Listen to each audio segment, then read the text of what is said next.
Alors aujourd'hui, j'ai envie d'aider les personnes qui se posent la question de se séparer, mais qui hésitent encore. Donc si vous regardez cette vidéo, c'est peut-être votre cas. Où en êtes-vous dans votre couple?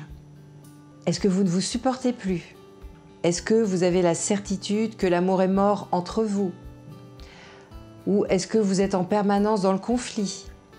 Est-ce que les cris sont devenus insupportables? Est-ce que vous avez trop attendu? Ou est-ce que vous ressentez trop de souffrance, de frustration? Ou bien tout simplement, est-ce que vous n'y croyez plus? Donc, excepté pour les personnes qui subissent des violences, la séparation devrait être en fait le dernier recours après avoir tout tenté entre vous pour résoudre vos problèmes conjugaux et ramener une forme de sérénité et de plaisir dans la relation. Donc dans cette vidéo, je vous recommande 3 mesures efficaces à appliquer pour sauver votre couple de la rupture et ne rien regretter. Donc première mesure, consultez. Consultez un thérapeute.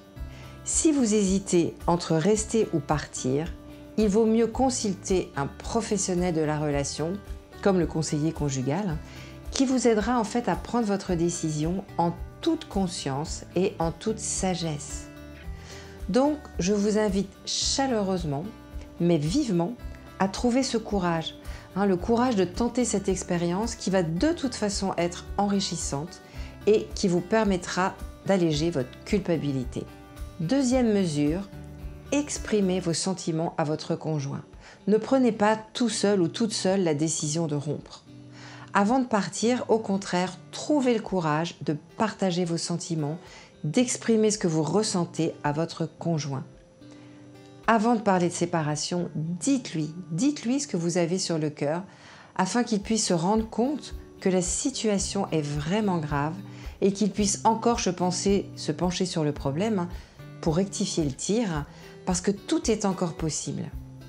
Donc pour ne pas qu'il soit sur la défensive et qu'il se mette en mode réaction, évitez de l'inonder de reproches ou de l'accuser ou de piquer son amour-propre parce que ça rendrait stérile en fait votre échange.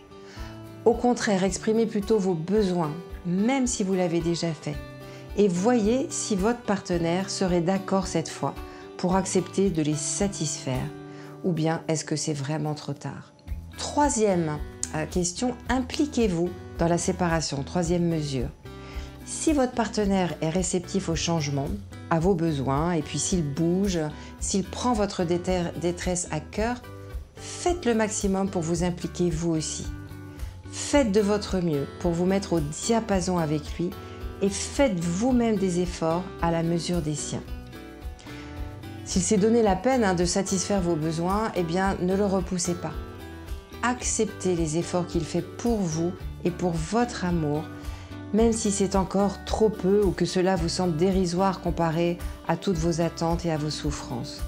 Donnez tout pour voir s'il naît quelque chose de nouveau au sein de votre couple, toujours pour ne rien avoir à regretter et puis pour créer un couple nouveau. Car un couple, c'est ça en fait, c'est se redire oui régulièrement au fil du temps, au fil de l'évolution de chacun et de la vie.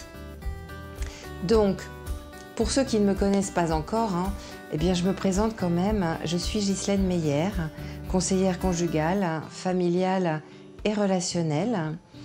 Donc ma mission, c'est de transmettre mon expérience de femme et de thérapeute à toutes les personnes qui sont en recherche et curieuses d'aller mieux pour retrouver la joie de vivre et le bonheur d'aimer. Et donc pour conclure, je vais vous rappeler ces 3 mesures à mettre en place si vous voulez vraiment éviter la rupture. Première mesure, consultez un professionnel de la relation, conseiller conjugal comme moi. Deuxième mesure, exprimez ce que vous avez sur le cœur, tous vos sentiments et tous vos besoins à votre conjoint. Et troisième, impliquez-vous tous les deux au maximum pour tenter le tout pour le tout et ne rien regretter. Donc j'espère que cette vidéo vous a plu, qu'elle vous a été intéressée. Et si c'est le cas, merci de la partager dans votre réseau pour toutes les personnes qu'elle pourrait aider à leur tour. Et puis n'hésitez pas à vous abonner aussi à ma chaîne si vous ne l'avez pas encore fait pour être au courant de toutes les publications.